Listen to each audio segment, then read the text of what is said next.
ಕಾರ್ಯಕ್ರಮವನ್ನು ನಡೆದುಕೊಂಡು ಬರ್ತಾ ಇದೆ. ಅಲ್ಲಮ ಪ್ರಭುದೇವರ ತೊಟ್ಟಿಲ್ ಬಿಚ್ಚಿದ್ರೆ ಇನ್ನೊಂದು 2 ದಿವಸ ಇಡಬೇಕಾಗಿತ್ತು. ನಾನು ಸ್ವಲ್ಪ ಮಾಡ್ಕೊಂಡು ನೋಡ್ತಿದ್ದೆ ಹೆಂಗಿರ್ತಿತ್ತು ಅಂತ. ಮುಂದೆ ಅಕ್ಕಮಾದೇವಿ ಹುಡ್ತಾಳೆ. ಅಕ್ಕಮಾದೇವಿನ ಹಾಕ್ತೀರನ್ನ ತೊಟ್ಲಾಗ? ಹಾಕ್ರಿ. ಮಾಯಾದೇವಿಗೆ ಬೇಡ, ಅಕ್ಕಮಾದೇವಿ ಹಾಕೋದು ಸುಮ್ಮನೆ. ತೊಟ್ಟಿಲ ಕಾರ್ಯಕ್ರಮವನ್ನು ನಾವೆಲ್ಲ ನಿನ್ನೆಯ ದಿವಸ ನೋಡಿದೆವು.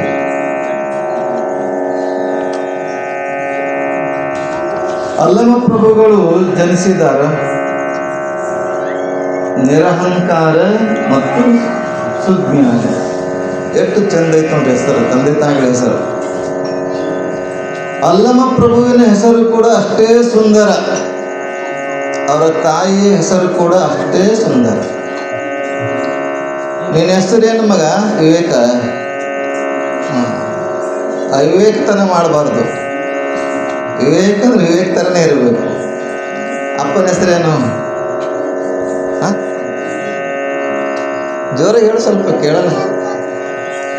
ಸಂತೋಷ. ಸಂತೋಷ ಇಲ್ಲ, ಸಂತೋಷ. ಸಂತೋಷವಾಗಿ ಇರುವಂಗಿರ್ಬೇಕು ಹೆಸರು ತಕ್ಕಂತೆ.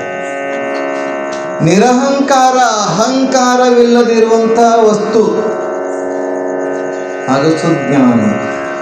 ಜ್ಞಾನ ಬೇರೆ, ವಿಶೇಷ ಜ್ಞಾನದಿಂದ ಕೂಡಿರುವಂಥ ತಾಯಿ ಸುಜ್ಞಾನಿ. ಇಂಥ ನಿರಹಂಕಾರ ಸುಜ್ಞಾನಿಯ ಪವಿತ್ರ ಗರ್ಭದಿಂದ, ಪವಿತ್ರ ಹೃದಯದಿಂದ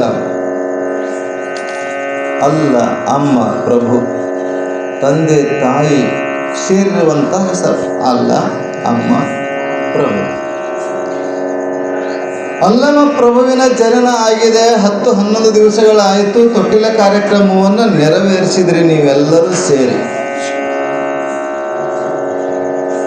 ನೀವೇನು ಬಂದಿರಲಿಲ್ಲ, ಮೊದಲೇ ಹಿಡಿದು ಬರಗತ್ತೀರಿ ಅಂತ ಅದಕ್ಕೆ ನೀವು ಕಾಯಂ ಫಿಕ್ಸ್ ಆಗಿದ್ರಿ. ನೀವು ಮತ್ತೆ ನಡು ಬಿಟ್ಟರೆ ನಿಮಗೆ ಮಲ್ಲೆ ಮುಗಕ್ಕೆ ಹೋಯ್ತಾನೆ. ಅವೇನು ನಿನ್ನ ಬಂದಿದ್ರಲ್ಲ, ಅವ್ರು ಕೊಯ್ದ್ರೆ ಏನು ಬಿಟ್ಟರೆ ಏನು, ನಡು ಬಂದು ನಡುವೆ ಹೋಗೋರು. ನಿನ್ನ ಇವ್ರು ಯಾರು ಇರಲಿಲ್ಲ ಪಾಪ, ಇವ್ರಿಗೆ ನಾನು ಹೇಳಿ ಶಾಸ್ತ್ರ ಹೇಳ್ಬೇಕಂತ. ನಾನು ಅಂಥ ಅಲ್ಲಮ ಪ್ರಭುಗಳಾಗಲಿ ಅನೇಕ ಈ ಸಂತರು ಮಹಾತ್ಮರು ಈ ಜಗತ್ತಿಗೆ ಬರ್ತಾರೆ. ಯಾಕೆ ಬರ್ತಾರೆ? ಸಂತೋಷ ವಿವೇಕ, ನೀ ಯಾಕೆ ಬಂದಿಪ್ಪ? ಪುರಾಣ ಕೇಳಕ್ಕೆ ಬಂದಿನ ತಮ್ಮ ಅಲ್ಲ? ಏನು ರುದ್ರಾಕ್ಷ ಕಟ್ಕೊಂಡು ಬಂದಿದ್ವಿ? ಈ ಕಂಪ್ನಿಯಲ್ಲಿ ರುದ್ರಾಕ್ಷ ಕಟ್ಕೊಳ್ಳೋದೇ ಐತೆಲ್ಲ. ಯಾಕೆ ಬಂದಿ ಅಂತ ಕೇಳಿದ್ರೆ ಬಂದಿದ್ದೀವಿ ಅಷ್ಟೇ, ಗೊತ್ತಿಲ್ಲ ಯಾಕೆ ಬಂದೀವಿ, ಗೊತ್ತಿಲ್ಲ. ಬಂದ ಮೇಲೆ ಏನು ಮಾಡಬೇಕನ್ನೋದು ಗೊತ್ತಿಲ್ಲ. ಬಂದೇವಿ, ಬರಬಾರ್ದಿತ್ತು, ಬಂದೇವಿ. ಬಂದ ಮೇಲೆ ಒಂದಷ್ಟು ಕೆಲಸ ಮಾಡಬೇಕಲ್ಲ. ಏನು ಕೆಲಸ? ನಿಮ್ಗೆ ಕೇಳ್ತೀನಿ. ಈಗ ನೀವೆಲ್ಲರೂ ಸೊಸೆಯಾಗೆ ಬಂದಿರಲಿ ಊರಿಗೆ, ಏನು ಅತ್ತೆಗೆ ಬಂದಿರಿ? ಈಗ ಅತ್ತೆಗಿರೇನು? ಹೆಣ್ಮಗಳ ತವ್ರ ಮನೆಯಿಂದ ಗಂಡನ ಮನೆಗೆ ಬಂದರು. ಬಂದ ಮೇಲೆ ಏನು ಮಾಡಬೇಕಿಲ್ಲ? ಗಂಡ ಏನೂ ಬರಲಿಲ್ಲ, ಏನೂ ಮಾಡಲಿಲ್ಲ, ಹೊರಗೆ ಹಾಕ್ತಾನೆ. ಅತ್ತಿ ಬೈದು ಕಳಿಸ್ತಾರೆ, ಇದಕ್ಕೇನೂ ಬರೋಂಗಿಲ್ಲ ಅಂತೇಳಿ ಅಲ್ಲ. ಇದಕ್ಕೇನೋ ಅಡುಗೆ ಮಾಡೋಕ್ಕೆ ಬರಲ್ಲ, ಬಾಂಡೆ ತೊಳಕ್ಕೆ ಬರಲ್ಲ, ಬಟ್ಟೆ ತೊಳಕ್ಕೆ ಬರಲ್ಲ, ಇದಕ್ಕೆ ಏನೂ ಬರಲ್ಲ ಅಂತೇಳಿ ಏನು ಮಾಡ್ತೀವಿ? ಬೈದು ವಾಪಸ್ ಕಳಿಸ್ಬಿಡ್ತೇವೆ.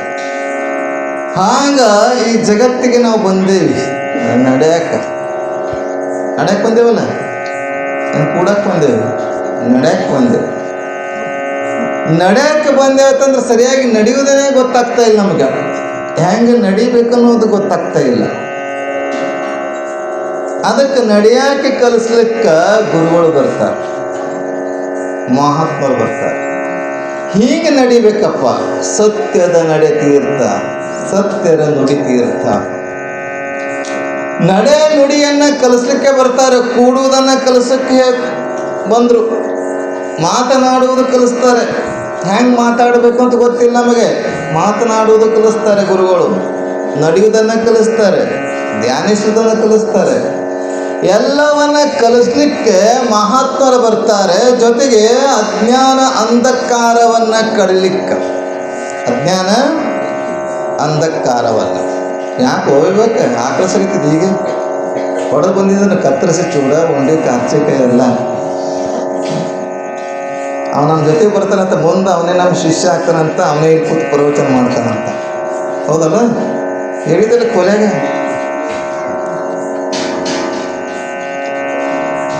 ಅಜ್ಞಾನ ಅಂಧಕಾರವನ್ನು ಕತ್ತಲೆಯನ್ನು ಕಡಲಿಕ್ಕೆ ಮಹಾತ್ಮರು ಬರ್ತಾರೆ. ಅಲ್ಲಮ ಪ್ರಭು ಬಂದಿದ್ದಾನಂತಂದ್ರೆ ಸುಮ್ಮನೆ ಬಂದಿಲ್ಲ, ಮಾಯೆಯನ್ನು ಕಳಲಿಕ್ಕೆ ಬಂದಿದ್ದಾರೆ. ಪಾರ್ವತಿ ಪರಮೇಶ್ವರರು ಕೈಲಾಸದಲ್ಲಿ ಕುತ್ಕೊಂಡು ನನ್ನ ಗೆಲ್ಲುವಂತರು, ಮಾಯೆಯನ್ನು ಗೆಲ್ಲುವಂತರು ಈ ಜಗತ್ತಿನಲ್ಲಿ ಯಾರು ಇದ್ದಾರೆ ಅಂತ ಕೇಳ್ತಾನೆ. ಯಾರು ಇದ್ದಾರೆ ಅಂತ ಕೇಳಿದಾಗ, ಯಾಕಿಲ್ಲ ಈ ಜಗತ್ತಲ್ಲಿ ಬಳ್ಳಿಗಾವಿಯಲ್ಲಿ ಇದೀಗ ತಾನೇ ನನ್ನ ಸಾತ್ವಿಕ ಕಳೆಯಾಗಿರ್ತಕ್ಕಂಥ ಅಲ್ಲಮ ಪ್ರಭು ಜನಿಸಿದ್ದಾನೆ. ಅವನು ಮುಂದೆ ಬಸವಾದಿ ಶರಣರಿಗೆ ಕಾಲದಲ್ಲಿ ಅವನು ಶೂನ್ಯ ಪೀಠದ ಒಡೆಯ ಆಗ್ತಾನೆ. ವ್ಯೋಮಕಾಯನಾಗಿ ಅನೇಕ ಶರಣರನ್ನು ಉದ್ಧಾರ ಮಾಡುವಂಥವನಾಗ್ತಾನೆ. ಸಿದ್ಧಾರಾಮನ ಉದ್ಧಾರ ಮಾಡ್ತಾನೆ, ಗೊಗ್ಗಯ್ಯನ ಉದ್ಧಾರ ಮಾಡ್ತಾನೆ, ಅಕ್ಕಮಾದಿಯನ್ನು ಪರೀಕ್ಷೆ ಮಾಡ್ತಾನೆ. ಇವೆಲ್ಲವನ್ನ ಮಾಡುವಂಥ ಅಲ್ಲಮ ಪ್ರಭು ಮಾಯೆಯನ್ನು ಗೆಲ್ಲುವಂಥವನಾಗಿದ್ದಾನೆ. ಯಾವ ಮಾಯೆಗೂ ಕೂಡ ಸೋಲುವುದಿಲ್ಲ. ಸೋಲದಾತನ ವಿರತರನು, ನಿಜಗೊಂಡು ಹೇಳ್ತಾರೆ, ಸೋಲದಾತನ ವಿರತನು. ನಾರಿಯರ ಸಿಂಗಾರವನ್ನು ಕಂಡು ಸೋಲದಾತನ ವಿರತನು. ಸೋಲಬಾರದು, ಹೆಣ್ಣಿಗೆ ಸೋಲಬಾರದು, ಮಣ್ಣಿಗೆ ಸೋಲಬಾರದು, ಹಣ್ಣಿಗೆ ಸೋಲಬಾರದು. ಯಾರು ಸೋಲ್ತಾರೋ ಅವು ವಿರಕ್ತ ಆಗೋದಿಲ್ಲ. ಸೋತವನು ಸಂಸಾರಿ ಆಗ್ತಾನೆ. ಸೋತೇವೆ, ನಾವೆಲ್ಲ ಸೋತೇವೆ ಅಂತ ಸಂಸಾರಿಕರಾಗಿದ್ದೇವೆ. ಸೋಲದೆ ಇದ್ರೆ ನಾವೆಲ್ಲರೂ ನಮ್ಮ ಮಠ ಕಟ್ತಿದ್ದೇವೆ, ಒಂದೊಂದು ಗುಡಿಗಳನ್ನು ಕಟ್ತಿದ್ದೇವೆ. ಹೀಗೆ ಸೋಲಬಾರದು ಅನ್ನೋಗೋಸ್ಕರ ಸೋಲಕ್ಕೆ ಆ ಗೆಲ್ಲಲಿಕ್ಕೆ ಅದಕ್ಕೆ ನವಖಂಡ ಪೃಥ್ವಿಯೊಳಗೆ ಎರಡಾಳಿನ ಭಾಷೆ ಅದು. ಗೆಲ್ಲುವೆ ನಂಬ ಭಾಷೆ ಭಕ್ತನದು. ಗೆಲ್ಲಬೇಕಂತೆ ಸದ್ಭಕ್ತಿ ಎನ್ನುವಂಥ ಕೂರುಗಳನ್ನೇ ಹಿಡಿದು ಸದ್ಭಕ್ತರು ಗೆದ್ದರು ನೋಡ. ಭಕ್ತಿ ಎನ್ನುವ ಕೂರುಗಳನ್ನು ಹಿಡಿದು ಸದ್ಭಕ್ತರು ಗೆದ್ದರು ನೋಡ. ಗೆಲ್ಲಬೇಕು. ನಿಮ್ಮ ತಾಯಂದ್ರೆ ನೀವೆಲ್ಲ ಸಂಸಾರದಲ್ಲಿ ಗೆಲ್ಲಬೇಕಾಗಿತ್ತಂದ್ರೆ, ನಡೀಲಿ ನಡೆದೇ ಇರಲಿ, ಇಲ್ಲೇ ಇರಲಿ, ಇಲ್ಲಿದಿಲ್ಲೇ ತಗೊಳು ಕೊಡು ಮಾಡೋದು ಕೂಡ ನೀವು ಸಂಸಾರವನ್ನು ಗೆಲ್ಲಬೇಕಾಗಿತ್ತಂದ್ರೆ ಪ್ರೀತಿಯಿಂದ ಗೆಲ್ಲಬೇಕಾಗ್ತದೆ, ಸಹನೆಯಿಂದ ಗೆಲ್ಲಬೇಕಾಗ್ತದೆ. ಆಗ ಸಂಸಾರ ಕುಟುಂಬ ಚಂದ ಇರ್ತದೆ. ಹಾಗೆ ಈ ಜಗತ್ತಿನಾಗೆ ಬದುಕಬೇಕಾಗಿತ್ತು. ಅದಕ್ಕೆ ಇಲ್ಲಿ ಸಲ್ಲುವವರು ಅಲ್ಲಿಯೂ ಸಲ್ಲುವರು. ಇಲ್ಲಿನ ಸಲ್ಲಬೇಕಂತ ನಡೆಯಕ್ಕೆ ಕಲಿಬೇಕು, ಕೂಡ ಕಲಿಬೇಕು, ಮಾತನಾಡೋದು ಕಲಿಬೇಕು, ನೋಡೋದು ಕಲಿಬೇಕು. ಹೀಗೆಲ್ಲ ಕಲಿಸ್ಲಿಕ್ಕೆ ಬರ್ತಾರಂತೆ. ಅಜ್ಞಾನ ಆವರಣ ದೋಷ ನಮಗೆ ಬಹಳ ದೋಷ ಇದೆ. ಆ ದೋಷವನ್ನು ಕಳಲಿಕ್ಕೆ ಬರ್ತಾರೆ. ಇವೆಲ್ಲ ಉಪದೇಶವನ್ನ ವೇದ ಪುರಾಣ ಶಾಸ್ತ್ರ ಏನೆಲ್ಲ ಉಪದೇಶಗಳದಾವಲ್ಲ ಇವೆಲ್ಲ ಮನಸ್ಸಿಗೆ ಬೋಧನೆ ಮಾಡುವಂಥದ್ದು. ದೇಹಕ್ಕಲ್ಲ, ಮನಸ್ಸಿಗೆ ಬೋಧನೆ. ಮನಸ್ಸಿನ ಬೋಧನೆಗೋಸ್ಕರ ಇಷ್ಟೆಲ್ಲ ಶಾಸ್ತ್ರಗಳು ಹುಟ್ಕೊಂಡವ. 18 ಪುರಾಣ, 4 ವೇದ, 6 ಶಾಸ್ತ್ರ ಇವೆಲ್ಲ ಹುಟ್ಟ್ಯಾವತ್ತಂದ್ರೆ ಮನಸ್ಸಿನ ಬೋಧನೆ. ಮನಸ್ಸೇನಾಗೈತಿ, ಈ ಸಂಸಾರ ವಿಷಯದಲ್ಲಿ ಇದ್ದು ಏನಾಗೈತಿ ತಮ್ಮ ಎಲ್ಲ ಹೋದ ಹುಡುಗ ಹೋದಾ? ಇದ್ದಲು ಇರ್ತೈತೆ. ಇದ್ದಲು ನೋಡ್ರಿ, ಕರ್ಕ ಅಂತಾರೆ, ಕೊಳಸ ಅಂತಾರೆ, ಇದ್ದಲು ಅಂತೀರಿ. ಈ ಕಡೆ ಇದ್ದಲು ಅಂತ ಕರ್ಕ ಅಂತೈತಾರೆ. ಇದು ಇದ್ದಲು, ಕರ್ಕ, ಕೊಳಸ, ಕೋಯಲ್. ಅದು ಹೆಂಗಿರ್ತದ? ಬೆಳ್ಳಗಿರ್ತದ. ನಮ್ಮ ಕಡೆ ಕರಗಿರ್ತೈತೆ. ಖಾರಾಗಿರ್ತೈತೆ. ನಮ್ಮ ಕಡೆ ಬೆಳಗಿರ್ತೈತೆ, ನಮ್ಗೆ ಗೊತ್ತಿರ್ತದೆ. ಕೊಳಸ ಇದ್ದಲು ಕಪ್ಪು ಇರ್ತದೆ, ಕರ್ರಗಿರ್ತದೆ. ಕರಗ ಬೇರೆ, ಕರ್ರಗಿರ್ತದೆ. ಹಂಗ ಕರಗ ಬೇರೆ, ಭಾಳ ಕಪ್ಪು ಇರ್ತದ. ಆ ಕಪ್ಪು ಆಗಿರುವಂಥ ಇದ್ದಲು ಬೆಳಗ್ಗೆ ಮಾಡಬೇಕಾದ್ರೆ ಏನು ಮಾಡ್ತೀರಿ? ಸಾಬೂನು ಹಚ್ಚಿ ಸವಕಾರ ಹಚ್ಚಿ ಆಗಲ್ಲ. ಮತ್ತು ಹಲ್ಲು ಬೆಳಗಾಗ್ತಾವಲ್ಲ, ಇದ್ರಿಂದ ತಿಕ್ತಿರ, ಕೊಡ್ಸೋದ್ರಿಂದ ತಿಕ್ತಿದ್ರು ಹಳೆ ಮಂದಿ. ಈಗೆಲ್ಲ ಪೇಸ್ಟ್ ಬಂದೈತಿ. ಹಳೆ ಜನ ಒಲೆ ಅಂದ್ರೆ ಬೂದಿ ಕೋಳಸ ಅದೇ ತಿಕ್ತಿದ್ರು. ತಿಕ್ಕಿರಲ್ಲ ಎಲ್ಲ ಹಳೆ ಮಂದಿ. ಈಗೆಲ್ಲ ಕೋಲ್ಗೇಟು ಪೇಸ್ಟ್ ಬಂದವೆ. ಇದ್ದಲು ಬೆಳಗಾಗಬೇಕಾದ್ರೆ ಏನು ಮಾಡಬೇಕು? ಹಾಗೆ ನಮ್ಮ ಮನಸ್ಸೇನಾಗೈತಿ, ಇದ್ದಲು ಥರ ಕರ್ರಗಾಗೈತಿ, ಕಪ್ಪಾಗೈತಿ. ಕಪ್ಪಾಗಿರುವಂಥ ಮನಸ್ಸು ಬೆಳಗ್ಗೆ ಮಾಡಬೇಕಾದ್ರೆ ಏನು ಮಾಡಬೇಕು? ಏನು ಮಾಡ್ತೀರಿ? ಇದ್ಲು ಬೆಳಬೇಕಾದ್ರೆ ಏನು ಮಾಡಬೇಕು ತಮ್ಮ? ಇದ್ಲು ಬೆಳೆ ಮಾಡಬೇಕಾದ್ರೆ ಏನು ಮಾಡಬೇಕು?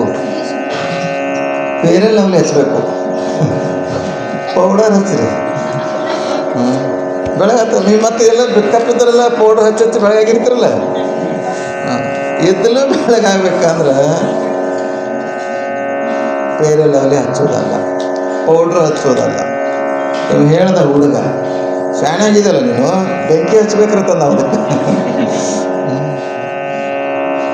ಬೆಂಕಿ ಹಚ್ಬೇಕು ಅದಕ್ಕೆ. ಇದ್ದಲಿಗೆ ಬೆಂಕಿ ಹಚ್ಚಿದ್ರೆ ಸುಟ್ಟು ಬೆಳಗಾಗ್ತದದು, ಹೌದಲ್ಲ?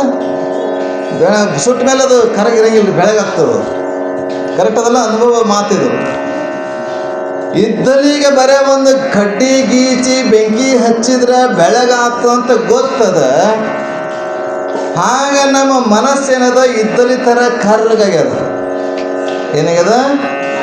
ಮತ್ತು ಮನಸ್ಸಿಗೆ ಬೆಂಕಿ ಹಚ್ತೀರೇನ? ಬೆಂಕಿ ಹಚ್ಚೋಂಗಿಲ್ಲ ಅದು. ನಿಮ್ಮ ಕೂಡಲ ಸಂಗನ ಶರಣರ ಅನುಭಾವದಲ್ಲಿ ಇಕ್ಕುವೆ ಅಂತ ಹೇಳಿದ್ರು. ಮನಸ್ಸಿನ ಕಪ್ಪತನವನ ಮನಸ್ಸಿನ ಇದ್ದಲಿ ಥರ ಕಪ್ಪಾಗಿರುವಂಥ ಮನಸ್ಸದಲ್ಲ, ಅದಕ್ಕೆ ಬೆಳಗ ಮಾಡಬೇಕಾಗಿತ್ತಂದ್ರೆ ಇಂಥ ಜ್ಞಾನಿ ಪುರುಷರು ಮಹಾತ್ಮರು ಹುಟ್ಟಿ ನಮ್ಮ ಮನಸ್ಸಿನ ಕೊಳೆಯನ್ನು ಕಪ್ಪುತನವನ್ನು ಕಳ್ಯಾಕೆ ಬರ್ತಾರೆ. ಗೊತ್ತಲ್ಲತ್ತೈತಲ್ಲ ಕತೆ?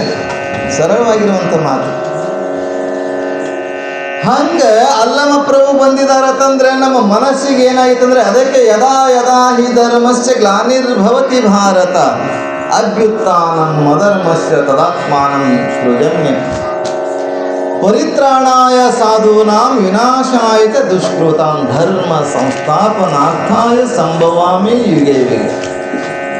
ಅಧರ್ಮ ಅನ್ಯಾಯಗಳನ್ನು ಅಥವಾ ಮನಸ್ಸಿಗೆ ಕಲ್ಮಶವನ್ನು, ಮನಸ್ಸಿನ ಗೊಂದಲವನ್ನು ನೀ ಪರಿಹಾರ ಮಾಡಲಿಕ್ಕೆ ಅಲ್ಲಮ ಪ್ರಭುಗಳು, ಬಸವಣ್ಣ, ಶಂಕರಾಚಾರ್ಯರು, ರೇವಣಸಿದ್ದೇಶ್ವರರು, ಸಿದ್ದರಾಮೇಶ್ವರರು, ಅನೇಕ ಸಂತರು, ಮಹಾತ್ಮರು, ಶಿವಿಗಳು, ದಾರ್ಶನಿಕರು ಬಂದು ನಮ್ಮ ಮನಸ್ಸಿನ ಕಪ್ಪುತನವನ್ನು ಸ್ವಚ್ಛ ಮಾಡಲಿಕ್ಕೆ ಬರ್ತಾರೆ ಅಲ್ವಾ? ನಾವು ಏನು ಮಾಡೇವಿ? ಬಂದಿರಬೇಕು, ಹೋಗಿರಬೇಕು ಹೇಳು ಅಂತೇಳಿ ಸುಮ್ಮನೆ ಕೂಡ್ತಾ ಇರ್ತೇವೆ. ಏನಾಗಿತ್ತು ಒಂದು ಸಲ ಅಂತಂದ್ರೆ, ಒಬ್ಬ ರೈತ ಸಂಗಪ್ಪ ಅಂತಿಲ್ಲ, ಯಾರು ಸಂಗಪ್ಪ ಇಲ್ಲಲ್ಲ, ಇವೆಲ್ಲ ಸಿದ್ದು ಮಲ್ಲು ಅಷ್ಟೇ ಹೇಳಿದ್ರು, ಸಂಗಪ್ಪ ಇಲ್ಲದೆ ಯಾರು ಇಲ್ಲ. ರೈತ ಒಬ್ಬ ಸಂಗಪ್ಪ, ಈಗ ಕೇಳು, ನನ್ನ ಕಡೆ ಕೇಳ್ರಿ, ಯಾರಿಗೆ ನೋಡ್ಬೇಡಿ, ನಿಮ್ಮ ಕತೆ ಹೇಳ್ತೀನಿ. ನಾವು ಮಕ್ಕಳಿಗೆ ಹ್ಞೂ ಅನ್ಬೇಕು, ನೀವು ಹ್ಞೂ ಅಂದ್ರೆ ಚಂದ ಬರ್ತಾವೆ, ಕತೆಗಳು ಇಲ್ಲ ಅಂದ್ರೆ ಬರೋಂಗಿಲ್ಲ ನಮ್ಗೆ. ನೀನು ನಿದ್ರಿ ಮಾಡೋದು ಗೊತ್ತಾಗಬೇಕಲ್ಲ ನಮಗೆ. ರೈತ ಸಂಗಪ್ಪ ಒಕ್ಕಲ್ತನ ಮಾಡ್ತಿದ್ದ ದಿನನಿತ್ಯ. ಎತ್ತುಗಳು ತಗೊಳ್ಳೋದು, ಮನೆ ಹೊಲಕ್ಕೆ ಹೋಗೋದು. ಹೀಗೆ ಅವನು ಒಕ್ಕಲತನವನ್ನು ಮಾಡ್ತಾ ತನ್ನ ಜೀವನವನ್ನು ಮಾಡ್ತಾ ಇದ್ದ. ಅದಕ್ಕಲ್ಲಿ ಏನಾಯಿತು ಅಂತಂದ್ರೆ, ಒಬ್ಬ ಕುರಿ ತಗೊಂಡು, ಒಬ್ಬ ಬೀರಪ್ಪ, ಕುರುಬೂರು ಬೀರಪ್ಪ ಕುರಿ ತಗೊಂಡು ಹೋಗ್ತಾನೆ. ದಿನನಿತ್ಯ ಅವನು ಹೊಲದ ಕಡೆನೇ ಹೋಗಬೇಕು ಕುರಿ ತಗೊಂಡು. ಯಾಕೆ ಗೊತ್ತಮ್ಮ, ಅಟ್ಟ ಇಡು ಸಾಕು, ಅದು ನೀ ಕಡಿಮೆ ಇಟ್ಟು ನಾನು ಧ್ವನಿ ಏರ್ತೈತಿ, ಇದ್ರಿಗೆ ಹಚ್ಚಿತ್ತ ನನ್ನ ಧ್ವನಿ ಕಡಿಮೆ ಆಗ್ತದೆ. ಕುರಿ ತಗೊಂಡು ಬೀರಪ್ಪ ಆ ಕಡೆ ಹೋಗ್ತಿದ್ದ, ಸಂಗಪ್ಪನ ಹೊಲದ ಕಡೆನೇ ಹೋಗ್ತಿದ್ದ. ಒಂದು ಸಲ ಏನಾಗಿತ್ತು, ಮೊದಲಿದ್ದಂಗಿತ್ತು, ಕರೆಕ್ಟ್ ಇತ್ತು, ಮಜಾ ವ್ಯತ್ಯಾಸ ಮಾಡ್ದವ. ಮ್ಯಾಲಿನ ಯಾರು ಕೇಳ್ತಾರೆ, ನೀವು ಕೇಳ್ಕೊತವ್ರು ಕೇಳಿ ಸಾಕು, ಮ್ಯಾಲಿನವ್ರು ಕೇಳೋದು ಬೇಕಾಗಿಲ್ಲ. ಬೇಕಾದ್ರೆ ಬರ್ತಾರೆ ಇಲ್ಲೇ ಅನ್ನೋರ. ಅದು ಮೊದಲೇ ಮಾಡ್ಬೇಕು, ನಾನು ಚಾಲು ಮಾಡೋಕ್ಕಿಂತ ಮೊದಲೇ ಮಾಡಬೇಕು ನನಗೆ, ಯಾಕಂದ್ರೆ ಇಲ್ಲಿ ವಿಷಯ ಅಂತರ ಆಗ್ಬಿಡ್ತೈತಿ. ಸಂಗಪ್ಪ ಒಕ್ಕಲತನವನ್ನು ಉತ್ತುವುದು ಬಿತ್ತುವುದು ಬೆಳೆಯುವುದು ಅವನು ಕೆಲಸ ಮಾಡ್ತಾ ಇರ್ತಾನೆ ರೈತ. ಇವ ಬೀರಪ್ಪ ಕುರಿಗಳು ತಗೊಂಡು ಹುಡ್ಕೊಂಡು ಹೋಗ್ತಾ ಇರ್ತಾನ. ಅವನ ಹೊಲದ ಬಳಿ ಒಂದಿಟ್ಟು ಗುಡ್ಡದಾಗ ಕುರಿಗಳನ್ನ ಮೇಯಿಸ್ತಾ ಇದ್ದ. ಒಂದು ಸಲ ಏನಾಗಿತ್ತು ಅಂತಂದ್ರೆ ಊಟ ಬಿಟ್ಟು ಲೇಟಾಗಿ ಆಗಿತ್ತು ಅಡಿಗೆ. ಊಟ ಬಿಟ್ಟು ಏನು ಮಾಡಿದ್ದ, ಮರೆತು ಹೋಗಿದ್ದ. ಹೆಂಡ್ತಿನ ಅಡಿಗೆ ಮಾಡಿದ್ದಿಲ್ಲ. ಅದಕ್ಕೆ ಬೀರಪ್ಪ ಏನು ಹೇಳ್ತಾನೆ, ಸಂಗಪ್ಪ ಕಾಕವ್ರ ಒಂದು ಸ್ವಲ್ಪ ಮನೆಗೆ ಹೋಗಿ ಕೈ ಮಾಡಿ ಹೇಳ್ತಾರೆ. ದೂರ ಇರ್ತಾರೆ ಅವ್ರು, ಸಂಗಪ್ಪನ ಹೊಲ ಅಲ್ಲಿ, ಇವ ಕುರಿ ಕಾಯಿ ಇಲ್ಲಿ. ಓ ಕಾಕವ್ರ ಸ್ವಲ್ಪ ಮನೆಗೆ ಹೋಗಿ ಊಟ ಮಾಡ್ಕೊಂಡು ಬರ್ತೀನಿ, ಸ್ವಲ್ಪ ನಮ್ಮ ಕುರಿ ಕಡೆ ನೋಡ್ರಿ ಅಂತೀರಿ ನೀವೆಲ್ಲ. ದನ ಕಾಯೋರು ಗೊತ್ತಾಗ್ತದೆ, ಕುರಿ ಕಾಯ್ದವರು ದನ ಕಾಯ್ದವರು. ಸ್ವಲ್ಪ ಮನೆಗೆ ಹೋಗಿ ಬರ್ತೀನಿ, ಇಲ್ಲ ಮಗ್ಗಲ ಹೊಲಕ್ಕೆ ಹೋಗಿ ಬರ್ಬಿಡ್ತೀನಿ, ಸ್ವಲ್ಪ ನೋಡ್ಕೋತೀರಿ ಅಂತ ಹೇಳ್ತೀವಿ. ಆ ಸಂಗಪ್ಪ ಈ ಬೀರಪ್ಪ ಹೇಳ್ತಾನೆ, ಕಾಕ ಸ್ವಲ್ಪ ಹಿಂಗೆ ಹೊಲಕ್ಕೆ ಹೋಗಿ ಬರ್ತೀನಿ, ಸ್ವಲ್ಪ ಈ ಕುರಿಗಳನ್ನು ಸ್ವಲ್ಪ ನೋಡ್ಕೊಂಡಿರು, ಮನೆಗೆ ಹೋಗಿ ಊಟ ಮಾಡ್ಕೊಂಡು ಬರ್ತೀನಿ. ಅವನು ಬಾರ್ಕೋಲಿ ಎತ್ಕೊಂಡು ಹೊಡಿತಾ ಇರ್ತಾರಲ್ಲ, ಅವ ಹಿಂಗೆ ಕೈ ಹೊಡಿತಾ ಇದ್ದಾನೆ. ಅವ ನೀವು ಹೋಗ ನಾನು ನೋಡ್ತೀನಿ ಅಂದಂಗೆ ಆಗ್ಯದ ಅವನಿಗೆ. ಇವ ಎತ್ಕೊಂಡು ಹಿಂಗೆ ಹೊಡಿತಾ ಇರ್ತಾನ, ಹೈ ಹೈ ಅಂತೇಳಿ. ಅವನಿಗೆ ಏನು ತಿಳಿದ ಬೀರಪ್ಪಗ, ನಾನು ನೋಡ್ತೀನಿ ಹೋಗು ಅಂದಂಗೆ ಆಗ್ಯದ ಅವನಿಗೆ. ಆಯಿತು ಅಂತ ಮನೆಗೆ ಬಂದು ಊಟ ಮಾಡಿ ಹೋಗ್ತಾನೆ. ಊಟ ಮಾಡಿ ಹೋಗಕ್ಕೆ 1 ತಾಸು 2 ತಾಸು ಆಗಿರ್ತದೆ. ಊರಿಗೆ ಬರಬೇಕು, ಊರಿಗೆ ಬಂದು ಊಟ ಮಾಡ್ಕೊಂಡು ಹೋಗ್ಬೇಕಾದ್ರೆ ಒಂದು 1 ತಾಸು 2 ತಾಸು ಆಗಿರ್ತದೆ. ಆಗ ಅವನು ಕುರಿಯನ್ನು ಹಿಂಡಿಗೆ ಹೋಗ್ತಾನೆ. ಅವು ನೋಡ್ತಾನೆ ಎಷ್ಟು ಅದಾವು ಕುರಿ, ಮೊದಲೆದ್ದು ಎಷ್ಟಿದ್ದು ಅಷ್ಟು ಕುರಿಗಳು ಅದಾವಲ್ಲ ಅಂತ ಎಣಿಸ್ತಾನೆ. 1 2 ಎಲ್ಲ ಎಣಿಸಿ ಒಂದು 200 ಕುರಿಗಳಿತ್ತು. 200 ಕುರಿಗಳು ಬರ್ತಾರೆ. ಆ ಸಂಗಪ್ಪನ ಹೇಳೋದಕ್ಕೆ ಭಾಳ ಪ್ರೀತಿಯಿಂದ ನಾನು 200 ಕುರಿಯನ್ನು ಕಾಯ್ದಾನಂತ ತಿಳ್ಕೊಂಡು ಒಂದು ಕುಂಟು ಕುರಿ ಮರಿ ಇರ್ತೈತೆ ರೀ. ಒಂದು ಕುಂಟು ಕುರಿ ಮರಿ ಇರ್ತದೆ. ಸಂಗಪ್ಪನ ನಾನು ಊಟ ಮಾಡಿ ಬರಬೇಕಾಗಿ ಸಂದರ್ಭದಲ್ಲಿ 2 ತಾಸು ನೀನು ಕುರಿಯನ್ನು ಕಾಯ್ದಿದ್ದಿ, ನಿನಗೆ ಪ್ರೀತಿಯಿಂದ ಒಂದು ಮರಿಯನ್ನು ಕೊಡ್ತೀನಿ ತಗೋ ಅಂತ. ಅದು ಕುಂಟು ಮರಿ ಇರ್ತದೆ. ಆಗಿವೇನಂತ ಸಂಗಪ್ಪ, ನಾನು ನಿನ್ನ ಕುರಿ ನೋಡಿಲ್ಲ, ನಿನ್ನ ಕುರಿ ಕಾಲು ಮುರಿಲಿ ಅಂತ. ನಾವು ಕುರಿ ಕಾಲು ಮುರಿದ ನನ್ನ ಕುರಿ ಕಾಲು ಮುರಿದಿ ಅಂತ ಅವ ತೋರ್ಸಕತ್ತ ತಿಳ್ಕೊಂಡ. ನಾನು ನಿನ್ನ ಕುರಿ ನೋಡಿಲ್ಲ, ನಿನ್ನ ಕುರಿ ಕಾಲು ಮುರಿಲ್ಲ. ನಾನು ಅದು ಕುಂಟು ಕುರಿ ಇರ್ತದ, ನಾ ಕುರಿನೇ ಕಾಲು ಮುರಿದಿಲ್ಲ ಅಂತ. ಇಲ್ಲಪ್ಪ ನೀ 2 ತಾಸು ನೋಡಿದಿ, ಇದು ತಗೋ ಅಂತ ಅವ ಕೊಡ್ತಾ ಇದ್ದಾನೆ. ಇಲ್ಲ ಕುರಿ ಕಾಲೇ ಮುರಿದಿಲ್ಲ, ನಾನು ನೋಡೇ ಇಲ್ಲ ಅಂತ ಇವ ಅಂತ. ಹೀಗಾಗಿ ಚರ್ಚೆ ನಡೀತಾ ಇರ್ತದೆ. ಅದ್ರಾಗ ಒಬ್ಬ ಪೋಸ್ಟ್ ಮಾಸ್ಟರ್ ಬರ್ತಾನೆ, ಪೋಸ್ಟ್ ಮ್ಯಾನ್ ಅಂದ್ರೆ ಆಗಿನ ಕಾಲದಲ್ಲಿ ಸೈಕಲ್ ಹೊಡ್ಕೊತ ಬರ್ತಿದ್ದವ. ಸೈಕಲ್ ಹೊಡಿತಾ ಬರ್ತಾ ಇದ್ದ. ನಾವಿಬ್ರು ಯಾಕೆ ಜಗಳನು, ಅಲ್ಲಿ ಪೋಸ್ಟ್ ಮ್ಯಾನ್ ಬರಾಗತ್ತ, ಅವನಿಗರೆ ಕೇಳೋನು ಅಂತ ಅವ ಬರ್ತಾನೆ. ಬಂದ ಮೇಲೆ ಪೋಸ್ಟ್ ಮಾಸ್ಟರ್ ಅವ್ರೆ ಬೀರಪ್ಪ ಹೇಳ್ತಾನೆ, ಇಲ್ರಿ ನಾ ಮನೆಗೆ ಹೋಗಿ ಬರೋ ತನಕ 200 ಕುರಿ ಕಾಯ್ದಿದ್ದಾನೆ, 2 ತಾಸು ಕಾಯ್ದಾನೆ. ಒಂದು ಪ್ರೀತಿಯಿಂದ 200 ಕುರಿಗೆ ಯಾವ ಪ್ರಾಣಿ ಏನೂ ಮಾಡಿಲ್ಲ, ಕಾಯ್ದಾನಂತ ನಾ ಪ್ರೀತಿಯಿಂದ ಒಂದು ಕುಂಟು ಕುರಿ ಮರಿ ಕೊಡಾಗತ್ತೀನಿ. ಇವ ಕುಂಟು ಕುರಿ ಮರಿ ಬೇಡ, ಚಲೋ ಕುರಿ ಅಂತ ಕೇಳಗತ್ತ. ನೀವು ಕುಂಟು ಕುರಿ ಬೇಡ, ಚಲೋ ಕುರಿ ಅಂತ ಕೇಳಗತ್ತಾನ. ಒಂದು ಕುರಿ ಮಾಡ್ಬೇಕಾದ್ರೆ 10-12 ಸಾವಿರ ರೂಪಾಯಿ ಆಗ್ಯದ, 15,000 ರೂಪಾಯಿ ಆಗ್ಯದ. ಹೆಚ್ಚಿಗಾಗಿರ್ಬೇಕು, ಅಷ್ಟಾಗ್ಯದ. ಹೋಲಿಂದ ಕೊಡಾಗತ್ತೀನಿ. ಇವ ತೊಳಲಾಗ್ಯಾನ. ಇವ ಬೀರಪ್ಪ ಹೇಳ್ತಾನೆ. ಸಂಗಪ್ಪನಂತಾನ, ಇಲ್ಲ ನಾ ಕುರಿ ನೋಡಿಲ್ಲ, ಕುರಿ ಕಾಲೇ ನಾ ಮುರಿದಿಲ್ಲ ನಾವು ಅಂತ. ಇವ ಪೋಸ್ಟ್ ಮಾಸ್ಟರ್ ಏನಂತ ಗೊತ್ತೇನು, ಈಗೀಗ ನಂಗೆ ಓಡಾಡೋದು ಭಾಳ ಕಷ್ಟ ಆಗ್ಯದ ಅಂಥೇಳಿ ಸರ್ಕಾರದವರು ಗೌರ್ಮೆಂಟ್ದವರು ಹೊಸ ಸೈಕಲ್ ಕೊಡಿಸ್ಯಾರ, ಈ ಸೈಕಲ್ ನಿಮ್ದು ಹೆಂಗೆ ಆಗ್ತದಂತ ಅವ ಅಂತಾನೆ. ಅಂದ್ರೆ ಇವರು ಕೂಡ ಸೈಕಲ್ ನಂದಂತ ಕೇಳಕ್ಕೆ ಬಂದ್ರೆ ತವ ಅಂತಾನೆ. ಹೀಗೆ ಯಾರಿಗೆ ಬೇಕು ಯಾರು ಏನೆಲ್ಲ ತಿಳಿದದು ಅವ್ರವರೇ ಮಾತಾಡ್ತಾ ಹೋಗ್ತಾರೆ. ಈ 3 ಜನ ನಾವು ಬೇಡ, ಊರಾಗ ಗೌಡ್ರು ಇದ್ದಾರೆ, ಗೌಡ್ರ ಕಡೆ ಹೋಗೋಣ. ಆ ಗೌಡ್ರ ಕಡೆ ಹೋಗ್ಬೇಕು ಅಂತ ಬರ್ತಾರೆ. ಮಾತಾಡ್ಕೊಂಡೆ ಹಂಗೆ ಜಗಾಡ್ಕೊಂಡೆ. ಕುರಿತು ಅಂತಾನ, ಇವ ನಾಯಕ್ ಕುರಿಲಿ ಅಂತಾನೆ, ಅವ್ರು ಸೈಕಲ್ ನಂದಂತಾನ. ಎಲ್ಲ 3 ಮಂದಿ ಕೂಡಿ ಬರ್ತಾರೆ. ಇವ ಬೀರಪ್ಪ ತಂದು ಹೇಳ್ತಾನೆ, ಮನೆ ಹೋದ 2 ತಾಸು ಆಯಿತು, 200 ಕುರಿಗಳಿದ್ದು ಉಳಿಸೇನ ಕಾಯ್ದಾನ, ಪ್ರೀತಿಯಿಂದ ಕೊಡಾಗತ್ತೀನಿ, ಒಂದು ಕುಂಟು ಮುರಿ ಕೊಡಾಗತ್ತೀನಿ, ಕುಂಟು ಬೇಡ ಚಲೋ ಕೊಡುವಂತ ನಾವ ಅಂತಾನ. ನಾ ಕಾಲೇ ಮುರಿದಿಲ್ಲ ಅಂತಾನ ಸಂಗಪ್ಪ. ಸೈಕಲ್ ಇವ ಪೋಸ್ಟ್ ಮಾಸ್ಟರ್ ಇಬ್ಬರು ಕೂಡಿ ಸೈಕಲ್ ನಂದಲ್ಲಿ ಇರ್ತಾರೆ ನೋಡ್ರಿ ಗೌಡ್ರು ಅಂತಾನ. ಗೌಡ್ರು ತಲೆ ಕೆಟ್ಟು ಹೊರಗೆ ಕೂತಾರೆ ಕಟ್ಟಿ ಮೇಲೆ. ಹೆಂಡತಿ ಜೊತೆ ಜಗಳ ತೆಗೆದ್ರು ಮೊದಲೇ. ಹೆಂಡತಿ ಜೊತೆಗೆ ಜಗಳ ತೆಗೆದು ಹೆಂಡತಿಗೆ ತವ್ರ ಮನೆಗೆ ಓಡಿಸ್ಬಿಟ್ಟಿದ್ದ ಗೌಡ. ಮುಂದೆ ಏನಾಯ್ತು ಅಂತಂದ್ರೆ ಆ ಗೌಡ ಈ 3 ಮಂದಿದು ಕೇಳಿದ ಮೇಲೆ ಹೇಳ್ತಾನೆ, ಇಡೀ ಊರು ಬಂದು ಹೇಳಿದ್ರು ಕೇಳಿಲ್ಲ, ನೀವು 3 ಜನ ಹೇಳಿದ್ರೆ ನಾನು ಹೆಂಡತಿನ ಕರ್ಕೊಂಡ್ಬರ್ತೀನಿ ನಾನು ಊರ್ ಅಂತ ಕೇಳಿಸ್ತಾನೆ.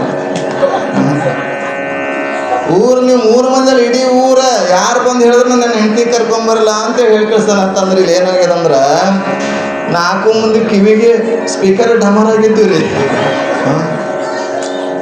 ಕಿವಿನೇ ಕೇಳ್ತಿದ್ದಿಲ್ಲ. ಇವ್ರು ಅಂದಿದ್ದು ಅವ್ರಿಗೆ ಅರ್ಥ ಇರ್ತಲ್ಲ, ಅವರಿಂದ ಇವ್ರಿಗೆ ಅರ್ಥ ಇರ್ತದೆ. ಹಾಗೆ ನಾವು ಅರ್ಥ ಇಲ್ಲದ ಜೀವನವನ್ನು ಮಾಡ್ತಾ ಇದ್ದೇವೆ, ಹುರುಡುತನದ ಜೀವನ ಮಾಡ್ತಾ ಇದ್ದೇವೆ. ಅಜ್ಞಾನದಲ್ಲಿರುವುದರಿಂದ ಅಂಥ ಕಿವುಡುತನವನ್ನು ಕರಲಿಕ್ಕ ಇಲ್ಲಿ ಮಹಾತ್ಮ ಅಲ್ಲಮ ಪ್ರಭು ಬರ್ತಾನೆ. ಇಂಥ ಅಲ್ಲಮ ಪ್ರಭುವಿನ ಜೀವನ ಬಹಳ ಸುಂದರವಾಗಿರುವಂಥದ್ದು. ನಿರಹಂಕಾರ ಸುಜ್ಞಾನಿಯರ ಪವಿತ್ರ ಗರ್ಭದಿಂದ ಅವತರಿಸಿ ತೊಟ್ಟಿಲ ಕಾರ್ಯಕ್ರಮವನ್ನು ಮಾಡಿದರೆ. ಸಾಮಾನ್ಯವಾಗಿ 3 ಕಟ್ಟುಗಳು ಜೀವನಿಗೆ. 3 ಕಟ್ಟುಗಳು ಅಂದರೆ ಮೊದಲನೇದೊಂದು ತೊಟ್ಟಿಲು ಕಟ್ಟುವುದದ, ಫಸ್ಟ್ ಜೀವನದ ತೊಟ್ಟಿಲು ಕಟ್ಟೋದು. ಆಮೇಲೆ 2ನೇದಾಗಿ ಬಾಸಿಂಗ್ ಕಟ್ಟೋದೈತಿ, ಕೊನೆಯದಾಗಿ ಚಟ್ಟ ಕಟ್ಟೋದೈತಿ. ಈ 3 ಕಟ್ಟುಗಳು ಮುಖ್ಯವಾಗಿ ಮನುಷ್ಯನಿಗೆ ಬೇಕು. ಈ 3 ಕಟ್ಟಿಲ್ಲತಂದರೆ ಬದುಕೇ ಇಲ್ಲವೇ ಇಲ್ಲ. ಹಾಗೆ ಸನ್ಯಾಸಿಗಳಿಗೂ ಕೂಡ ಎಲ್ಲ ಇರ್ತದೆ, ಅವರಿಗೊಂದು ಪಟ್ಟಾಧಿಕಾರ ಕಟ್ಟುವುದೇ ಇಲ್ಲ, ಅದನ್ನು ಕಟ್ಟು. ಹೀಗೆ ಈ ಕಟ್ಟುಗಳದವಲ್ಲ, ಕಟ್ಟಿಗೆ 16 ಸಂಸ್ಕಾರಗಳಲ್ಲಿ ಒಂದೊಂದು ಸಂಸ್ಕಾರಗಳು. ಗರ್ಭಧಾನ ಇಟ್ಕೊಂಡು ಅಂತ್ಯಷ್ಟಿಯವರೆಗೆ 16 ಸಂಸ್ಕಾರಗಳಿದ್ದಾವೆ. 16 ಸಂಸ್ಕಾರಗಳಲ್ಲಿ ನಾಮಕರಣ ಅನ್ನೋದೊಂದು ಸಂಸ್ಕಾರ. ಆ ನಾಮಕರಣದಲ್ಲಿ ನೀವೆಲ್ಲರೂ ಏನು ಮಾಡಿದ್ರಿ, ಅವನ ಅಲ್ಲಮ ಪ್ರಭುವಿನ ಅವ್ರ ಮುಂದೆ ಅಲ್ಲಮ ಪ್ರಭುವಿಗೆ ಜೋ ಅಂತಂದ್ರೆ ಇವ್ರಿಗೆ ಎಲ್ಲ ಲಿಂಗಿಗೆ ಜೋ ಅಂತಿದ್ರು. ನೀನು ಭಾಳ ಕೇಳಿದ್ವಿ ಎಲ್ಲರೂ. ನಮ್ಮವ್ವ ಅಲ್ಲಮ ಪ್ರಭುವಿಗೆ ಜೋ ಅಂತಂದ್ರೆ ಹಿಂದೆ ಹಾಡಕ್ಕೆ ಅವ್ವ ಎಲ್ಲ ಲಿಂಗಿಗೆ ಜೋ ಅಂತಿದ್ರು. ನಾ ಎಲ್ಲ ಲಿಂಗ ಅಲ್ಲವಾ ಅಲ್ಲಮ ಪ್ರಭು ಹಾಕ್ತಾ ಇದ್ದೆ ಅಂತಂದ. ಯಾವ ಲಿಂಗ ಆದ್ರೆ ಏನು, ಎಲ್ಲ ಲಿಂಗ ಒಂದೇ ಅಂತ. ಎಲ್ಲರೂ ಬಂದು ಪಾಲ್ಗೊಂಡಿದ್ರಿ, ಭಾಳ ಖುಷಿ ಆಯ್ತು. ಅಷ್ಟೇ ಜೊತೆಗೆ ಮಗುವಿಗೆ ಆಯಾರು ಯಾರು ತಂದಿಲ್ಲಪ್ಪ. ಆಯಾರು ತಂದ ಪಾಪ ಹೆಣ್ಮಗಳು ತೊಗೊಂಡು ಹೋಗ್ಬೇಕು. ನನ್ನ ಮಗು ಐತಿ, ನನ್ನ ಉಡೆ ಹಾಕಿರ್ತ, ಮಗುಗೂ ತೊಗೊಂಡ್ರು, ಆ ಉಡೆನೂ ತೊಗೊಂಡ್ರು, ಎಲ್ಲನೂ ತೊಗೊಂಡ್ರು. ರೈಟ್ ಬಂದ್ರೆ ನೀವು ಗೊತ್ತಿಲ್ಲ, ಕೆಲಸ ಆದ್ಮೇಲೆ ಎಲ್ಲೇನದ. ಶಾಲೆಗ ಮಾಸ್ಟರ್ ಚಿತ್ರ ತಗೊಂಡ್ಬಂದ್ರಂತ. ಶಾಲೆಗೆ ಮಾಸ್ಟರ್ ಚಿತ್ರ ತಗೊಂಡು ಬಂದ್ಬಿಟ್ಟು ಯಾವ ಚಿತ್ರ ಅಂದ್ರೆ ಆಕಳಕ್ಕರ ಅಂದಿಷ್ಟು ಹುಲ್ಲ ಮೇವೆಲ್ಲ ಇರ್ತೈತಲ್ಲ. ಎಲ್ಲರೂ ಆಕಳ ಚಿತ್ರ ಎಲ್ಲ ತಕ್ಕೊಂಡು ಬಂದರಂತ. ಒಬ್ಬ ಹುಡುಗ ತಕ್ಕೊಂಡು ಬಂದಿಲ್ಲ. ಯಾಕೋ ಚಿತ್ರನ ತೆಗೆದಿಲ್ಲ, ಬರೀ ಖಾಲಿ ಪೇಪರ್ ಕಾಣಾಗತ್ತೈತಿ. ಸರ್ ಇಲ್ಲಿ ಆಕಳ ಇತ್ರಿ, ಇಲ್ಲಿ ಕರು ಇತ್ರಿ, ಇಲ್ಲಿ ಮೇವು ಇತ್ರಿ. ಆಕಳಿಗೆ ಮತ್ತು ಹುಲ್ಲು ತಿಂತ್ರಿ. ಹುಲ್ಲು ತಿಂದ್ಮೇಲೆ ಮತ್ತು ಮೈಯಾಕೆ ಹೋಗೈತ್ರಿ. ಮತ್ತು ಅವನ ಇಲ್ಲಿ ಮೇಲೆ ಅಂದ್ರೆ ಕರ ಯಾಕೆ ನಿಂದಿರ್ತದೆ, ಅದನ್ನು ಮೈಯಾಕೆ ಹೋಗೈತ್ರಿ. ಅದಕ್ಕೆ ಇಲ್ಲಿ ಏನೂ ಕಾಣಲಾಗಿದೆ ಅಂತ ಹೇಳ್ತಾನೆ. ಹಾಗೆಲ್ಲ ಕೆಲಸ ಆದ್ಮೇಲೆ ಮತ್ತೆ ಅನ್ನೋದಿಲ್ಲ. ಹಾಗೆ ನಿನ್ನೆಲ್ಲರೂ ಬಂದು ಬಹಳ ಅಷ್ಟೇ ಉತ್ಸಾಹದಿಂದ ಈ ಕಂಪ್ನಿಗೆಲ್ಲ ಕಳಿಸಿ ಕಾರ್ಯಕ್ರಮ ಜೋರು ಮಾಡಿದ್ರಿ. ಎಲ್ಲರೂ ಕೂಡ ತೊಟ್ಟಿಲ ಕಾರ್ಯಕ್ರಮಕ್ಕೆ ಕಾಣಿಕೆಯನ್ನು ಕೊಟ್ಟಿರಿ. ಕಾಣಿಕೆಯನ್ನು ಕೊಟ್ಟಿರ್ತಕ್ಕಂಥವ್ರು, ಕೊಡದೇ ಇರ್ತಕ್ಕಂಥವ್ರಿಗೂ ಕೂಡ ಅಲ್ಲಮ ಪ್ರಭು ಮಲ್ಲಯ್ಯನು ಒಳ್ಳೆಯದನ್ನು ಮಾಡಲಿ. ಹಾಗೆ ಇವತ್ತು ಈ ಕಾರ್ಯಕ್ರಮವನ್ನು ಇಲ್ಲಿ ಮಾಡ್ತಕ್ಕಂಥ ಕಾರ್ಯಕ್ರಮವನ್ನು ಯಶಸ್ವಿ ಆಗಬೇಕಾಗಿತ್ತಂದ್ರೆ ನೀವೆಲ್ಲ ಕೊಟ್ಟಾಗ ಕಾರ್ಯಕ್ರಮ ಆಗ್ತದೆ. ಇವತ್ತು ಪೂಜೆ ಒಬ್ಬರದೇ ಇತ್ತಲ್ಲ, ದಿನ ಮುಂದೆ ನೋಡ್ರಿ 20-30 ಬರ್ತಾವಲ್ರಿ ಗುರುಗಳೇ. ಇವತ್ತಾಕೆ ಒಂದೇ, ನೀನು 3 ಇತ್ತು. ಪೂಜೆ ಕೊನೆಗೆ ಯಾಕೆ ಹೋಗ್ತೀರಿ ಮೊದಲು ಯಾಕಂದರೆ ಏನು ಗಾಳಿ ಬಿಟ್ಟಲ್ಲಿ ತೂರಿಕೊಳ್ಳಿರೋ ಗಾಳಿ ನಿಮ್ಮ ಆದಿನವಲ್ಲ ಅಂತ ಹೇಳ್ತಾರೆ. ಪ್ರಾರಂಭದಲ್ಲಿ ಏನು ಅವಕಾಶ ಸಿಗ್ತದೋ ಆ ಅವಕಾಶ ಬಳಸ್ಕೊಂಡಾಗ ನೀವೇ ಆನಂದವಾಗಿ ಪೂಜೆ ಮಾಡ್ಲಿಕ್ಕೆ ಬರ್ತಾರೆ. ಪೂಜೆ ಮಾಡ್ಲಿಕ್ಕೆ ಬರ್ತಾರೆ, ಕೂತಿರ್ತಾರೆ ಇಬ್ರು ಗಂಡ ಹೆಂಡ್ತಿ. ಏನು ಮಕ್ಕಳಿಗೆ ಕಳಿಸ್ತಾರೆ? ದೇವರು ಯಾರ್ಯಾರು ಒಬ್ರು ಕಳಿಸ್ತಾರೆ. ಒಟ್ಟು ಕೂಡ್ಬೇಕು. ಅವಕಾಶ ಸಿಕ್ಕಾಗದನ್ನು ನಾವು ಹೇಳ್ತೇವ. ಶ್ರಾವಣ ಮಾಸದಲ್ಲಿ ಪೂಜೆ, ಅಭಿಷೇಕ ಜೊತೆಗೆ ಪ್ರಸಾದ, ಇದೆಲ್ಲ ಪುಣ್ಯದ ಕೆಲಸ. ನೀವು ಎಷ್ಟು ಕೊಡ್ತೀರೋ ಅಷ್ಟು ವಾಪಸ್ ಬರ್ತದೆ. ನೀವು ಮಕ್ಕಳೆಲ್ಲ ಹೇಳ್ತಾವ ಶಾಲೆ ಒಳಗೆ ವಚನ, ಕೊಟ್ಟಿದ್ದು ತನಗೆ. ಅದೀಗ ಅವರು ಬೇರೆ ನಮ್ಮ ಹುಡುಗರು ಬೇರೆ ಹೇಳ್ತಾರೆ, ಕುಡಿಸಿದ್ದು ತನಗೆ, ಕುಡ್ದಿದ್ದು ತನಗೆ ಅವ್ರು ಹೇಳ್ತಾರೆ ಅವರು. ಹಂಗ ಇವತ್ತು ನಾವು ದೇವನಿಗಾಗಿ, ಭಗವಂತನಿಗಾಗಿ ದಾಸೋಹ ತಂದ್ರೆ, ಜಂಗಮ ತಂದ್ರೆ ಆ ಮಠಾಧೀಶರು, ಮಠಪತಿನೋ ಅವರಷ್ಟೇ ಜಂಗಮರಲ್ಲ, ಅವ್ರ ಜೊತೆಗೆ ಇಲ್ಲೆಲ್ಲ ಜಂಗಮ ವಸ್ತುನೇ ಇದೆ. ಎಲ್ಲ ಕಡೆ ಜಂಗಮದ ಪರಮಾತ್ಮನ ಸ್ವರೂಪ. ಆದರೆ ನಾವು ಒಬ್ಬರಲ್ಲಿ ಅಷ್ಟೇ ಕಾಣ್ತೇವೆ. ಹಿರೇಮಠದರಲ್ಲೋ, ಗಣಾಚಾರ್ಯರೋ, ಮಠಪತಿರಲ್ಲೋ ಹಂಗೆ ಕಾಣ್ತೇವೆ. ಆದರೆ ಈ ಪುರಾಣ ದೇವನ ಸನ್ನಿಧಿಗೆ ಯಾರು ಬರ್ತಾರಲ್ಲ, ದೇವನ ಸನ್ನಿಧಿಗೆ ಹೋಗುವಂಥವ್ರು ಯಾರು ಇರ್ತಾರಲ್ಲ, ಅವರೆಲ್ಲ ಜಂಗಮ. ಚೈತನ್ಯ ಏನಿದೆಯಲ್ಲ ಜಂಗಮ, ಜಗದ್ಭರಿತ ಅಂತ ಹೇಳ್ತೇವೆ. ಆ ಸ್ವಾಮಿಗಳದಾರ, ಕಲೆ ಸ್ವಾಮಿಗಳು, ಅವರು ಜಗದ್ಭರಿತದಾರನ, ಅದೊಂದು ವ್ಯಕ್ತಿಯ ರೂಪವಾಗಿದ್ದಾರೆ. ಆ ಜಂಗಮ ಜಗದ್ಭರಿತ ಆಗಬೇಕಾಗಿತ್ತಂದ್ರೆ ನೀವೆಲ್ಲ ಕಡೆ ದೈವ ಭಾವನೆಯನ್ನು, ರುದ್ರ ಓದ್ತಾರ, ಗುರುಗಳು ಓದ್ತಾರೆ, ನೀವೆಲ್ಲ ಕೇಳ್ತೀರಿ. ಏನಿದೆ ಎಲ್ಲ ಕಡೆ ಪರಮಾತ್ಮ ತುಂಬಿಕೊಂಡಿದ್ದಾನೆ. ಅಂಥ ಪರಮಾತ್ಮನಿಗೆ ನನ್ನ ನಮಸ್ಕಾರ. ಸೋಮಾಯ ಚ ರುದ್ರಾಯ ಚ ನಮಸ್ತಾಮ್ರಾಯ ಚ ರುಣಾಯ ಚ ಶಂಗಾಯ ಚ ಪಶುಪತೇ ಚ ಹೇಳ್ತಾರೆ. ಪ್ರತಿ ಒಂದರಲ್ಲಿ ಕೂಡ ಗರ್ಭಶ್ಚಮೆ, ವತ್ಸಶ್ಚಮೆ ಅಂತ ಬರ್ತದೆ. ಮಗನಿಗೆ, ಮಗ ಹೊತ್ತಿರ್ತಕ್ಕಂಥ ತಾಯಿಗೆ ಅಲ್ವ, ಭೂಮಿಗೆ ಶಿಖತಶ್ಚಮೆ, ಪರ್ವತಶ್ಚಮೆ ಅಂತ ಬರ್ತದೆ. ಮರಳು, ಗುಡ್ಡು, ಗಾಡು ಎಲ್ಲ ಕಡೆ ಪರಮಾತ್ಮ ತುಂಬ ಜಗದಗಲ. ಅದಕ್ಕೆ ಬಸವಣ್ಣನ ಹೇಳಿದರು, ಜಗದಗಲ ಮುಗಿಲಗಲ ಅಂತ ಹೇಳಿದರು. ಇಡೀ ವಿಶ್ವಯೇ ಪರಮಾತ್ಮನ ರೂಪವನ್ನು ಕಾಣುವಂಥ ಅದ್ವೈತ ತತ್ವವನ್ನು ರುದ್ರದಲ್ಲಿ ಕಾಣ್ತೇವೆ. ಈಗ ಹೋಮ ಮಾಡ್ತೇವೆ, ಯಾವುದೋ ಒಂದು ದೇವರ ಸ್ಮರಣೆಯನ್ನು ಮಾಡಿಕೊಂಡು ಓಂ ರುದ್ರಾಯ ನಮಃ ಅಂತೇಳಿ ಹಾಕ್ತೇವೆ, ರುದ್ರಾಯ ಸ್ವಾಹ ಅಂತ ಹೇಳ್ತೇವೆ, ಓಂ ಚಾಮುಂಡೇ ಸ್ವಾಹ ಅಂತ ಹಾಕ್ತೇವೆ. ಅದು ಹಾಕದ ಮೇಲೆ ಏನು ಮಾಡ್ತೀವಿ? ಅಗ್ನೇ ಇದನ್ನ ಮಮ ಅಗ್ನೇ ಸ್ವಾಹ ಅಂತ ಹೇಳ್ತೇವೆ. ಅಗ್ನೇ ಇದನ್ನ ಮಮ ಅಗ್ನೇ ಸ್ವಾಹ. ಅಗ್ನಿದೇವತೆ, ಇದು ನಂದಲ್ಲ ನಿಂದು, ಸ್ವೀಕರಿಸು ಅಂತ ಹೇಳ್ದಂಗೆ. ಅಂದರೆ ಈ ಜಗತ್ತಿನಲ್ಲಿ ಎಲ್ಲ ಕಡೆ ಪರಮಾತ್ಮ ಇದ್ದಾನೆ. ಅಂಥ ಪರಮಾತ್ಮನಿಗೆ ದಾಸೋಹ ಮಾಡುವುದಂಥದ್ದು. ಈಗ ಅಂತೇವಿ, ಏನಪ್ಪ ಈಗ ನೆನೆಸ್ತೇವೆ, ದೇವ್ರು ಬಂದಂಗೆ ಬಂದಿಯಲ್ಲ ಅಂತೇಳಿ ಅಂತೇವಿ. ಅಂದ್ರೆ ದೇವರನ್ನ ಕಾಣುವಂಥ ಸಂಪ್ರದಾಯ ನಮ್ಮವರು. ನಮ್ಮ ಸಂಪ್ರದಾಯ ಹೆಂಗಂದ್ರೆ ಎಲ್ಲರಲ್ಲೂ ದೇವರನ್ನ ಕಾಣುವಂಥದ್ದು. ಮಣ್ಣು ಬಿಟ್ಟು ಮಡಿಕೆ ಇಲ್ಲ, ತನ್ನ ಬಿಟ್ಟು ದೇವರಿಲ್ಲ ಅಲ್ವಾ? ದೇವರನ್ನ ಕಾಣುವ ಸಂಪ್ರದಾಯ ಇರೋದ್ರಿಂದ ದೇವರನ್ನ ದೇವರಿಗೆ ದಾಸೋಹ ಮಾಡುವಂಥದ್ದು. ನಾವು ದೇವರು, ನೀವು ದೇವರು, ದೇವರಿಗೆ ದೇವರನ್ನು ದಾಸೋಹ ಮಾಡುವಂಥದ್ದು. ಕೊಟ್ಟಿದ್ದನ್ನು ಇನ್ನೊಬ್ಬರಿಗೆ ಒಂದಿಷ್ಟು ಸಹಾಯ ಆಗ್ತದೆ. ಹಾಗಿಲ್ಲಿ ದಾಸೋಹಕ್ಕಾಗಿ ನಿನ್ನೆ ದಿವಸ ನಮ್ಮ ಮುಸ್ಲಿಂ ಸಮಾಜದ ಬಾಂಧವರು ಮಾಡಿದರು. ರಜೀರ್ ಸಾಬ್ ಅಲ್ರಿ, ಮುಸ್ಲಿಂ ಹುಸೇನ್ ಸಾಬ್ ಅವರು. ಹೀಗೆ ದಾಸೋಹ ತಂದರೆ ದಾಸ ನಾನು, ಅಹಂ ದಾಸ. ದಾಸೋಹಂ ಅಂತಂದ್ರೆ ದಾಸ, ಅಹಂ ದಾಸ. ನಾನು ಸೇವಕ ಅನ್ನೋ ಭಾವನೆ ಬರ್ತದಲ್ಲಿ. ಯಾರ ಸೇವಕ ಅಂದರೆ ಭಗವಂತನ ಸೇವಕ. ದೇವರನ್ನ ಪ್ರೀತಿಸಿ ಯಾರು ದೇವರನ್ನ ಪ್ರತ್ಯಕ್ಷ ಮಾಡಿಕೊಂಡಿದ್ದಾರೋ, ದೇವರ ಮಾರ್ಗ ಕಡೆ ಯಾರು ಹೋಗ್ತಾ ಇದ್ದಾರಲ್ಲೋ ಅವರ ಸೇವಕ. ಅಂಥ ಸೇವಕರು ನಾವೆಲ್ಲ ದಾಸೋಹಕ್ಕಾಗಿ ಆಗಲಿ, ಇಂಥ ಪುಣ್ಯ ಕಾರ್ಯಕ್ಕಾಗಿ ಪೂಜೆ. ನಾಳೆ 3 ಜನ ಅದ, 4 ಜನ ಅದಾರೆ,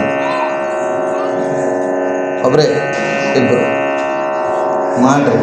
ಯಾಕಂದರೆ ಸಮಯ ಹೆಂಗದು ಗೊತ್ತಿಲ್ಲ. ಇನ್ನು 8 ದಿವಸದಾಗೆ ಕಾರ್ಯಕ್ರಮ ಮುಗ್ತಾ ಇರ್ತದೆ ಗೊತ್ತಿಲ್ಲ. ಆದರೆ ನೀವೆಲ್ಲರೂ ಕೂಡ ಅದರಲ್ಲಿ ಪ್ರತಿಯೊಂದರಲ್ಲಿ ಪಾಲ್ಗೊಳ್ಳಬೇಕು. ಮತ್ತು ಹೇಳಿದ ನಾಳೆಯಿಂದ ಪ್ರಭಾತ ಯಾತ್ರೆ ಬರ್ತೀರ, ಅವಧಿಗಳನ್ನೂ ಬರಬೇಕು. ಅವುಗಳನ್ನು ಇಲ್ಲ ಬರೀ ಗಂಡ್ಮಕ್ಳು ಮಾಡ್ಬೇಕನ್ನೋದಿಲ್ಲ, ತಾಯಂದ್ರು ಕೂಡ ಬರಬೇಕು.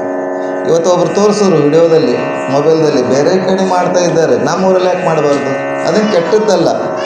ಇಡೀ ಊರು ತುಂಬೆಲ್ಲ ನಾವು ಶಿವನಾಮವನ್ನು ಸ್ಮರಣೆ ಮಾಡಿಕೊಂಡು ಪ್ರಭಾತ ಯಾತ್ರೆ ಬೆಳಗಿನ ಜಾವೆಲ್ಲ ಓಡಾಡಿ ಬಂದ್ರೆ ನೆಲ ಪವಿತ್ರ ಆಗ್ತದೆ, ಮನಸ್ಸು ಪವಿತ್ರ ಆಗ್ತದೆ, ಕೇಳಿದವರು ಪವಿತ್ರ ಆಗ್ತಾರೆ, ನೋಡಿದವರು ಪವಿತ್ರ ಆಗ್ತಾರೆ, ನಮ್ಮ ಅಂಗಳ ಸ್ವಚ್ಛ ಆಗ್ತದೆ. ಬರಬೇಕಾದ್ರೆ ಅಂಗಳ ಕಸ ಹೊಡೆದು ನೀರು ಹೊಡೆದು ಸ್ವಾಗತ ಸುಸ್ವಾಗತ ಶರಣು ಬನ್ನಿ ಅಂತ ಬರೀತಾರಲ್ಲ, ಅಂಗಳ ಊರು ಸ್ವಚ್ಛ ಆಗ್ತದೆ. ಊರು ಸ್ವಚ್ಛ ಜೊತೆಗೆ ಮನಸ್ಸು ಸ್ವಚ್ಛ ಆಗ್ತದೆ.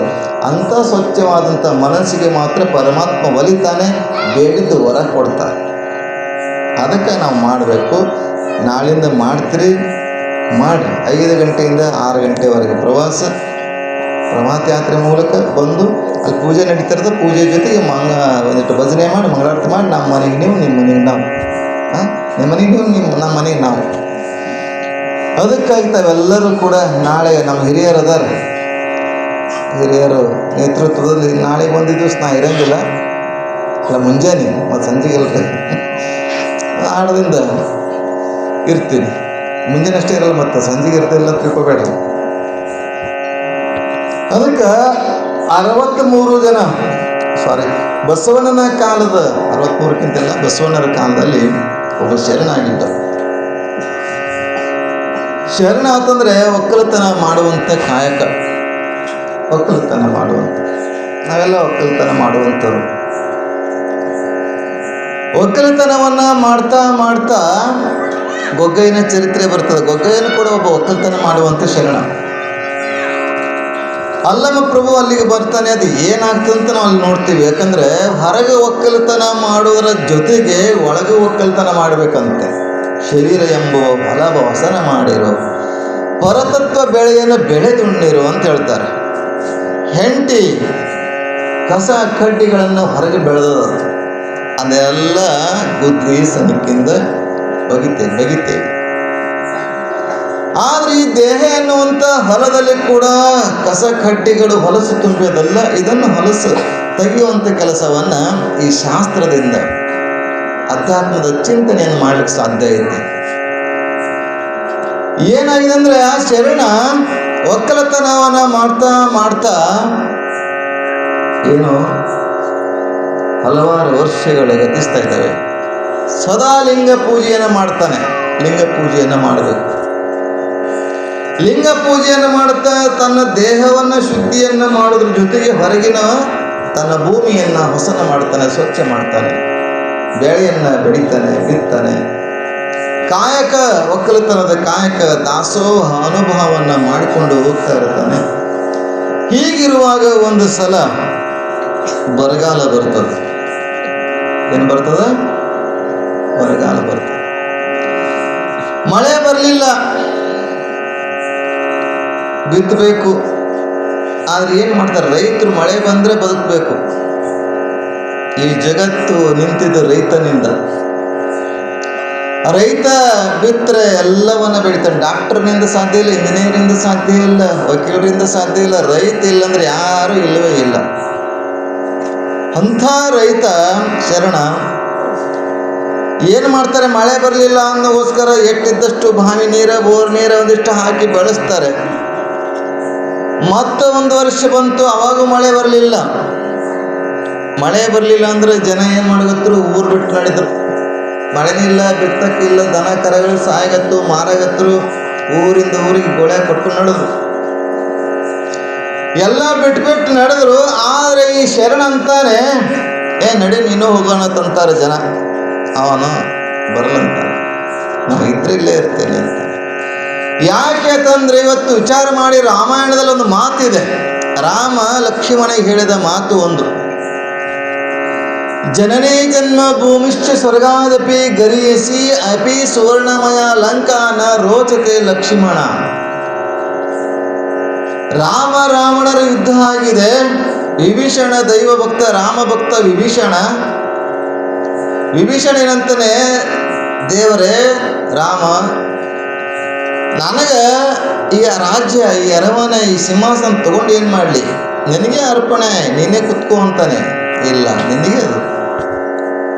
ನೀನಿರುವಂಥ ವಿಭೀಷಣಿಗೆ ಪಟ್ಟಾಭಿಷೇಕವನ್ನು ಮಾಡುವ ಸಂದರ್ಭದಲ್ಲಿ ಲಕ್ಷ್ಮಣ ರಾಮನಿಗೆ ಹೇಳ್ತಾನೆ, ನೋಡು, ಸುವರ್ಣದಿಂದ ಕಾಣ್ತಕ್ಕಂಥ ಈ ಲಂಕಾ ಪಟ್ಟಣದ ಬಂಗಾರದಿಂದ ಕೂಡಿರುವಂಥ ಲಂಕಾಪಟ್ಟಣದ ಇಲ್ಲೇ ಇರೋಣ. ವಿಭೀಷಣನಿಗೆ ಹೇಳ್ದಾಗತ್ತಾನ, ನಿನ್ನೆ ರಾಜ್ಯಾಭಿಷೇಕ ಮಾಡ್ಕೋ ಅಲ್ಲಿಲ್ಲ, ಅಯೋಧ್ಯೆ ಒಳಗೆ ಏನದ, ಅಯೋಧ್ಯೆ ಒಳಗೆ ಏನದ ಅಂತಂದಾಗ ಆಗ ರಾಮ ಹೇಳ್ತಾನೆ, ಅಯೋಧ್ಯೆಗೆ ಯಾಕೆ ಇಲ್ಲ, ಜನ್ಮ ಕೊಟ್ಟ ಭೂಮಿ, ಜನ್ಮ ಕೊಟ್ಟ ತಾಯಿ ಸ್ವರ್ಗಕ್ಕಿಂತಲೂ ಶ್ರೇಷ್ಠ.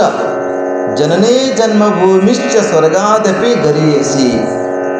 ಅಪಿ ಸುವರ್ಣಮಯ. ಅಪಿ ಅಂತಂದ್ರೆ ಅಪಿ ಅಂತಲ್ಲ, ಆ ತಮ್ಮಲ್ಲ, ಅಪಿ ಅಂದ್ರೆ ಅದು ಅವ್ಯಯ ಪದ ಇದ್ದಂಗೆ ಅದು ಸಂಸ್ಕೃತದಲ್ಲಿ. ಸುವರ್ಣಮಯ ಲಂಕಾನ ರೋಚತೆ. ಸುವರ್ಣದಿಂದ ಕೂಡಿರುವಂಥ ಲಂಕಾ ರುಚಿಸುವುದಿಲ್ಲ. ತಾಯಿ ಜನ್ಮ ಕೊಟ್ಟ ಭೂಮಿ ಸರ್ವಕ್ಕಿಂತ ಶ್ರೇಷ್ಠ. ಅದಕ್ಕೆ ನೋಡಿ, ಹೆಣ್ಮಕ್ಕಳಿಗೆ ಏನೇ ಆದರೂ ಕೂಡ ತವ್ರ ಮನೆಗೆ ಭಾಳ ಜಗತ್ತದಂತ ಸ್ವರ್ಗ. ಒಂದು ಹಬ್ಬ ಹುಣ್ಣಿಮೆಗೆ ಒಂದು ತನ್ನ ಉಡಿ ಒಳಗೆ ಒಂದು ಬ್ಲೌಸ್ ಪೀಸ್, ಜಂಪರ್ ಪೀಸ್ ಹಾಕೊಂಡ್ರೆ ತೃಪ್ತಿ ಆಗ್ತದೆ ಅಲ್ವಾ? ಆಗ್ತದಲ್ರಿ. ವಯಸ್ಸಾದರೂ ಕೂಡ ತವ್ರ ಮನೆ ಬರೆಯಂಗಿಲ್ಲ. ಆದರೆ ನಾವು ಮರೆತು ಬಿಡ್ತೇವೆ. ಯಾವ ತವ್ರ ಮನೆಗೆ ಗೊತ್ತಿಲ್ಲ, ಯಾವ ಗಂಡನ ಮನೆಗೆ ಗೊತ್ತಿಲ್ಲ ನಮ್ಮ ಗಂಡ ಮಕ್ಕಳಿಗೆ. ಹಾಗೆ ಜನ್ಮ ಕೊಟ್ಟ ಭೂಮಿ ಶ್ರೇಷ್ಠ ಅಂತ ಹೇಳಿದಾಗ ಆ ಶರಣ ಅಂತಾನೆ, ಇಲ್ಲ ನನ್ನ ಜನ್ಮಭೂಮಿಯಲ್ಲಿ ಇರ್ತೀನಿ, ಜನ್ಮಭೂಮಿಯಲ್ಲಿ ಇರ್ತೀನಿ ಅಂತ ಇರ್ತಾನೆ. ಹೀಗೆ 5-6 ವರ್ಷಗಳಾಯಿತು, ಮಳೆ ಬರಲಿಲ್ಲ. ಬರಗಾಲದ ಪರಿಸ್ಥಿತಿ. ಒಂದು ಸಲ ಪರಮಾತ್ಮ ಕರುಣೆ ತೋರ್ತಾನೆ, ಒಂದಿಷ್ಟು ಮಳೆ ಬರ್ತದೆ. 5-6 ವರ್ಷದ ನಂತರ ಮಳೆ ಬರ್ತದೆ. ಭೂಮಿ ಪೂರ್ಣ ಹಸಿ ಆಗಿದ್ದಿಲ್ಲ, ಆವಾಗ ಸ್ವಲ್ಪ ಹಸಿಯಾಗಿತ್ತು. ಮಳೆ ಬಂತಲ್ಲ ಅಂತೇಳಿ ಖುಷಿಯಾಗಿ ರೈತ ಶರಣ ವಿಚಾರ ಮಾಡ್ತಾನೆ. ಪಕ್ಕದ ಮನೆ ಸೌಕಾರ ಹತ್ತಿರ ಹೋಗಿ, ಸೌಕಾರ್ರೆ ಒಂದು ಸೊಲಿಗೆ ಜೋಳ ಕೊಡ್ರಿ.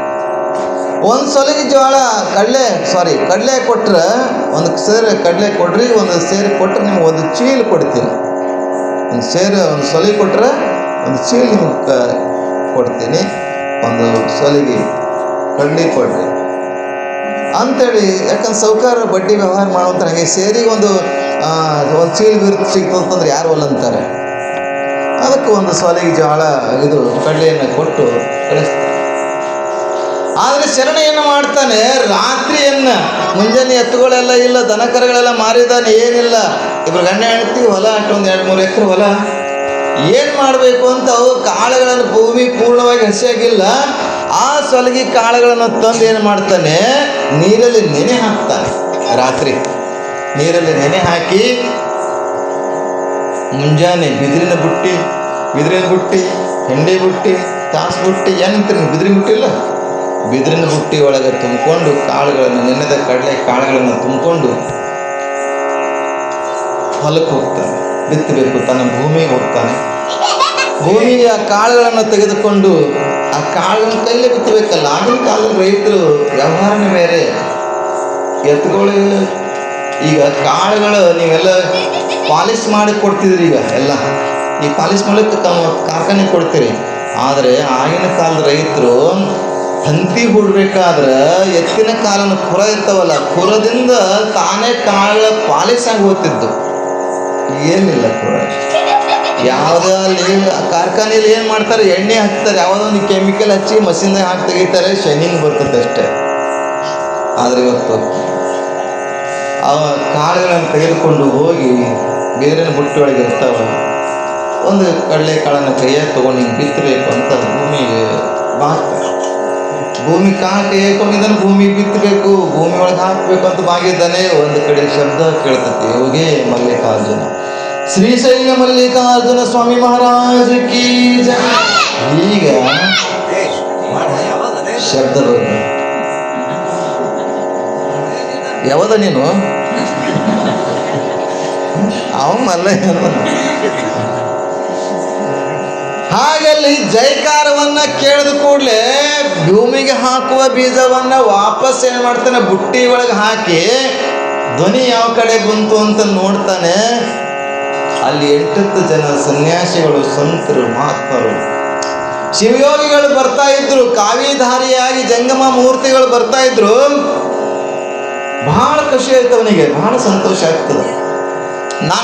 ನನ್ನ ಕಣ್ಣುಗಳು ಎಷ್ಟು ವರ್ಷಗಳಾಯಿತು ಜಂಗಮ ಮೂರ್ತಿಯನ್ನು ನೋಡಿಲ್ಲ, ಒಬ್ಬ ಜಂಗಮ ಮೂರ್ತಿಯನ್ನು ನೋಡಿದ್ದಿಲ್ಲ ನಾನು, ಕಾವಿಧಾರಿಯರು ನೋಡಿಲ್ಲ.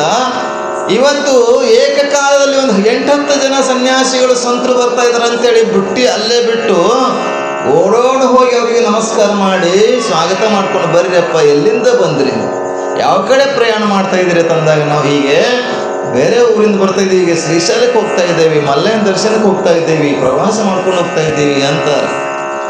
ಆದ್ರೆ ಸನ್ಯಾಸಿಗಳು ವಿಚಾರ ಮಾಡ್ತಾರೆ, ಆ ಸಂತರು ಇವನ ಮೇಲೆ ಹಣಿ ಮೇಲೆ ವಿಭೂತಿ ರುದ್ರಾಕ್ಷಿ ಲಿಂಗ ನೋಡಿ ಶರಣದನ್ನು ಕಾಣ್ತಾನೆ, ಏನಾದ್ರೂ ಕೇಳಿ ಸಿಗ್ತೈತಿ ಅಂತ ವಿಚಾರ ಮಾಡಿ. ಆದರೆ ಒಬ್ಬ ಮುಖಂಡಂತಾನೆ, ಅಪ್ಪ ನಾವು 8-10 ದಿವಸಗಳಾಯ್ತು ಈ ಏರಿಯಾದಿಂದ ನಡ್ಕೊಂಡು ಬರ್ತಾ ಇದ್ದೇವೆ, ಪಾದಯಾತ್ರೆ ಮಾಡ್ತಾ ಬರ್ತಾ ಇದ್ದೇವೆ, ಪಾದಯಾತ್ರೆ ಮಾಡ್ಕೊಂಡು ಬರ್ತಾ ಇದ್ದೀವಿ, ಎಲ್ಲ ಇಲ್ಲೆಲ್ಲ ಸುತ್ತೆಲ್ಲ ಬರಗಾಲನೇ ಕಾಣ್ತದ. ಆಯ್ತಪ್ಪ ಬಿಡ್ತೀನಿ, ಚಿಂತೆ ಮಾಡಬೇಡ ಮಗ, ಅದು ಬಂದನಂದ್ರೆ ಈಗ ಟೈಮ್ ಆಯ್ತು, ಎಲ್ಲ ರೆಡಿ ಆಗ್ಯದ ತಿಳ್ಕೊಳಕ್ಕದು. ಹೀಗೆ ಅಲ್ಲಿ 8-10 ದಿನಗಳಾಯಿತು, ಈ ಏರಿಯಾ ಈ ಭಾಗ ಎಲ್ಲ ಬರಗಾಲ ಅಂತ ಕಾಣ್ತದೆ, ಎಲ್ಲಿ ಒಂದು ಸ್ವಲ್ಪ ಅನ್ನ ಸಿಕ್ಕಿಲ್ಲ, ರೊಟ್ಟಿ ಸಿಕ್ಕಿಲ್ಲ, ಏನಾರು ಇದ್ರೆ ಕೊಡು ತಂದಾಗ, ಯಾಕೆ ಹಿಂಗಂತೀರಿ, ಬರ್ರಿ ನಿಮಗೋಸ್ಕರ ಪರಮಾತ್ಮನ ಆಜ್ಞೆ ಆಗೈತಿ, ನೀವು ಬರ್ತೀರಿ ಅನ್ನೋಗೋಸ್ಕರನ ಪರಮಾತ್ಮನಿಗೆ ಆಜ್ಞೆ ಮಾಡಿದ. ನಿನ್ನೆ ಕಾಳನ್ನು ನೆನೆಸಿ ಹಾಕಿಸಿದಾನೆ, ನಿನ್ನೆ ಪರಮಾತ್ಮ ನೆನೆಸ್ಲಿಕ್ಕೆ ಹಾಕಿದ್ದಾನೆ, ಬರ್ರಿ ಅಂತ ಅವ್ರಿಗೆಲ್ಲ ಒಂದು ಸೊಲಗಿ ಕಡಲೆ ತಂದಿದ್ದಲ್ಲ, ನೆನೆದಿದ್ದು ಚೆಂದಾಗಿ ನೆನೆದಿದ್ದು ಎಲ್ಲರಿಗೆ ತಿನ್ನಕ್ಕೆ ಕೊಡ್ತಾರೆ. 10 ಜನ ಮಹಾತ್ಮರು ಕೊಟ್ಟು ಎಲ್ಲರೂ ತಿಂದರು. ತಂಡನಾಗ ಹರಿವೆ ನೀರು ಕುಡಿದ್ರು, ತಂಡಗೆ ಹರಿವೆ ನೀರು ಕುಡಿದ್ರು. ಒಳ್ಳೇದಲ್ಲಪ್ಪ, ನಮ್ಮ ಹೊಟ್ಟೆ ತಂಪಾಯ್ತು, ನಿಂದು ತಂಪಾಗಲಿ ಅಂತ ಹಾರೈಸಿದ್ರು, ನಿನಗೆ ಒಳ್ಳೇದಾಗಲಿ ಶುಭವಾಗಲಿ ಅಂತ ಹಾರೈಸಿ ಹೋಗ್ತಿದ್ರು. ಅವ್ರು ಎಲ್ಲಿ ತನಕ ಹೋಗ್ತಾರಲ್ಲ ಅಲ್ಲಿ ತನಕ ಇವ್ ನೋಡ್ತಾ ನಿಂತ್ಕೊಂಡ ಮರಿ ಆದ ಕೂಡಲೇ ಬುಟ್ಟಿ ಕಡೆ ನೋಡ್ತಾನೆ, ಬುಟ್ಟೆ ಕಾಳೆ ಇಲ್ರಿ, ಬುಟ್ಟೆಗೆಲ್ಲ ಕಾಳುಗಳು ಖಾಲಿ ಆಗಿದ್ದು. ಏನೋ ಅವನ ಅದೃಷ್ಟ, ಅವನ ಪುಣ್ಯ, ಪೂರ್ವಜನ್ಮ ಪುಣ್ಯ ಸುಕೃತ ಇರ್ತದೆ, ಹೆಂಗಿರ್ತದೆ ಟೈಮ್ ಗೊತ್ತಾಗಲ್ಲ. ಅದಕ್ಕೆ ದಾನ ಧರ್ಮ ಪೂಜೆ ಪುನಸ್ಕಾರ ಯಾವ ಸಂದರ್ಭದಾಗ ಹೆಂಗದ ಮಾಡಿಬಿಡ್ಬೇಕ್ರಿ. ನಾ ಅದಕ್ಕೆ ಅಂತೀನಿ, ನಾವು ಕೂತು ಕೇಳೋದಕ್ಕಿಂತ ಮಾಡಿ ಕೇಳೋದಂತ ಅಲ್ವಾ ಮಾತದ. ನಾವು ಮಾಡಬೇಕು, ಕೂತ್ರು ಕೇಳ್ತೇವೆ, ಮಾಡಿದ್ರೆ ಕೇಳಂಗಿಲ್ಲ, ಮತ್ತೆ ಏನೋ ಒಳ್ಳೇದು ಹಾಗೆ ಆಗ್ತದೆ. ಹಾಗೆ ಬುಟ್ಟಿ ಕಡೆ ನೋಡ್ತಾನೆ, ಬುಟ್ಟಿ ಒಳಗೆ ಕಾಳುಗಳಿಲ್ಲ, ಆನಂದ ಆಗ್ತದ. ಮಹಾತ್ಮರು ತಿಂದು ಹೋಗಿದ್ದಾರೆ, ಸೇವಿಸಿ ಹೋಗಿದ್ದಾರೆ, ಅದು ಕೆಟ್ಟಲ್ಲ, ಕೊಟ್ಟಿದ್ದು ತನಗೆ ಬಚ್ಚಿಟ್ಟಿದ್ದು ಪರರಿಗೆ ಅಂತೇಳಿ.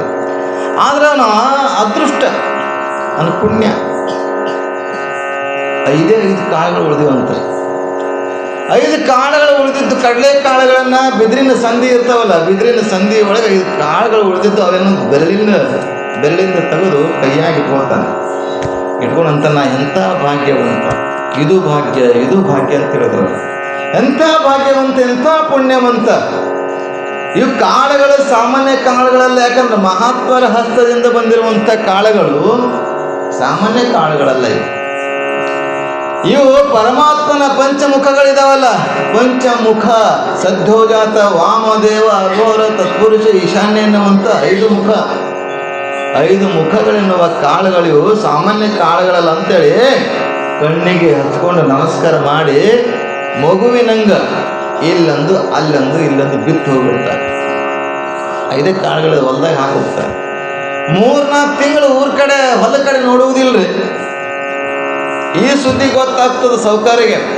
ಸೌಕಾರ ಆ ಶರಣ ಒಂದು ಸೊಲಗಿ ಜೋಳ ಒಂದು ಕಡಲೆ ತೊಗೊಂಡಿದ್ದಾನಂತ, ಒಂದು ಚೀಲ ಕೊಡ್ತಾನಂತ, ಎಲ್ಲಿ ಕೊಡ್ತಾನೆ, ಎಲ್ಲ ಬರೋರು ಹೋಗೋರಿಗೆಲ್ಲ ದಾನ ಮಾಡಿ ಹೋಗಿದ್ದಾನೆ, ಎಲ್ಲಿ ಕೊಡ್ತಾನ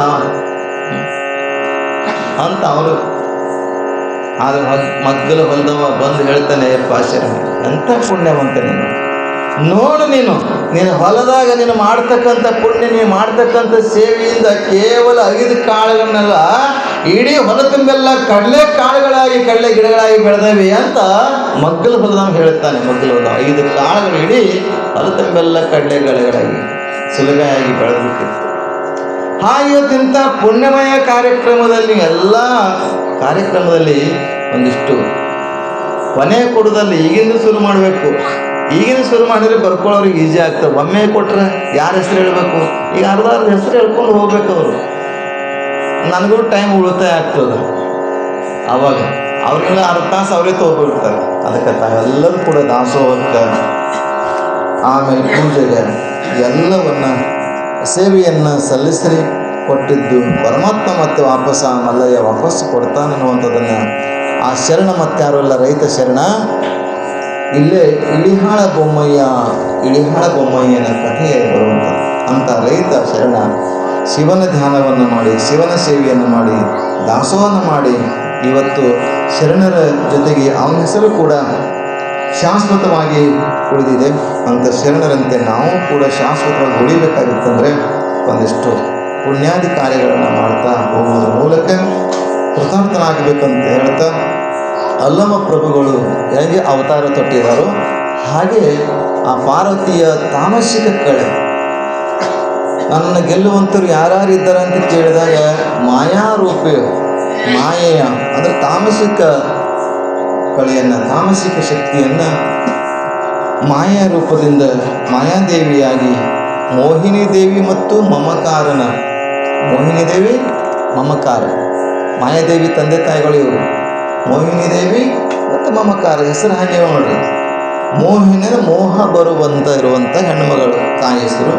ಮಮಕಾರ ಅಂತಂದರೆ ನಂದೇ ಆಗಲಿ ನಾನೇ ಆಗಲಿ ಅನ್ನುವಂಥದ್ದು. ಅಂಥ ಇಬ್ಬರೂ ಸತಿಪತಿಗಳಿಗೆ ಜನಿಸ್ತಾಳೆ. ಆಕೆಯ ಹೆಸರು ಮಾಯಾದೇವಿ ಅಂತ ಹೇಳ್ತಾರೆ. ಮುಂದೆ ಗುರು ಅಹಂಕಾರಾಚಾರ್ಯ, ಗುರುಗಳ್ಯಾರು ಅಹಂಕಾರಾಚಾರ್ಯ ಅಂತ ಈಕೆಯ ಗುರು. ಇಂತಹ ಗುರುವಿನ ಶಿಷ್ಯತ್ವವನ್ನು ಪಡೆದು ಆ ಗುರುವಿನ ಮಾರ್ಗದರ್ಶನದಲ್ಲಿ ನೋಡು, ನೀನು ಶಿವನನ್ನು ಮದುವೆ ಆಗಲಿಕ್ಕೆ ಬಂದಿರುವಂಥ ಹೆಣ್ಮಗಳು, ನೀನು ಶಿವನನ್ನು ಕುರಿತು ಧ್ಯಾನಿಸು, ಪೂಜೆ ಮಾಡುವಂತ ಹೇಳಿದಾಗ ಆಕೆ ಗುರುವಿನ ಆಜ್ಞೆಯಂತೆ ಮಧುಕೇಶ್ವರನ, ಅಲ್ಲೇ ಬನವಾಸಿ ದೇಶದಲ್ಲಿ ಇರ್ತಕ್ಕಂಥ ಮಧುಕೇಶ್ವರ ದೇವಸ್ಥಾನದಲ್ಲಿ ಶಿವನ ಪೂಜೆಯನ್ನು ಮಾಡಲಿಕ್ಕೆ ಪ್ರಾರಂಭ ಮಾಡ್ತಾಳೆ. ಮುಂದೆ ಏನು ಆಗ್ತದನ್ನುವಂಥದ್ದನ್ನು ನಾಳಿನ ಸಮಯದಲ್ಲಿ ನೋಡೋಣ ಅಂತ ಹೇಳ್ತಾ ಇವತ್ತಿನ ಪುಷ್ಪನ ಶ್ರೀ ಗುರುಚರಣ ಕಲ್ಪಿಸಿ ಮಂಗಳವನ್ನು ಕೋರುತ್ತಾನೆ.